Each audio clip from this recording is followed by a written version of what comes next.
ముఖ్యమంత్రి గారు ఆలోచించి 2 లక్షల వరకు లోన్ బీమా కూడా పెట్టినాం. 2 లక్షల వరకు మాఫీ ఆ అక్కకు, ఆ చనిపోయిన కుటుంబం సభ్యురాల మీద వసూలు చేయొద్దని. అట్లా అనేక మంచి మంచి స్కీములు. మహిళా సంఘంలో ఉంటే ఒంటరిగా నువ్వు ఇంట్లో ఉన్నా ఈ 10 మంది నీకు ఒక చుట్టం, ఒక అక్క చెల్లెలు, బంధుత్వం.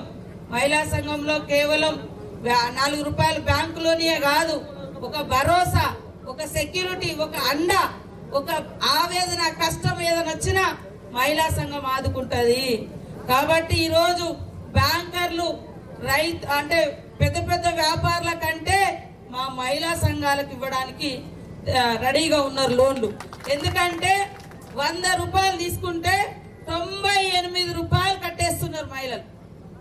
98% అంటే 100 రూపాయలు ఒకవేళ తీసుకుంటే దాంట్లో 99 రూపాయలు వాపస్ ఇన్స్టాల్మెంట్ ప్రకారంగా కడుతా ఉన్నారు. దాంతో అబ్బా మహిళా సంఘాలకు ఇస్తేనే మా పైసలు మాకు వస్తానని బ్యాంకులలో కూడా ఇన్స్టాల్మెంట్ గా మనం కడుతున్నాం. కాబట్టి క్రమశిక్షణతోటి వాళ్ళు ఇవ్వడానికి ముందుకు వస్తా ఉన్నారు. కాబట్టి మా అక్కలందరికీ కూడా వెసులుబాటు ఇచ్చినాం.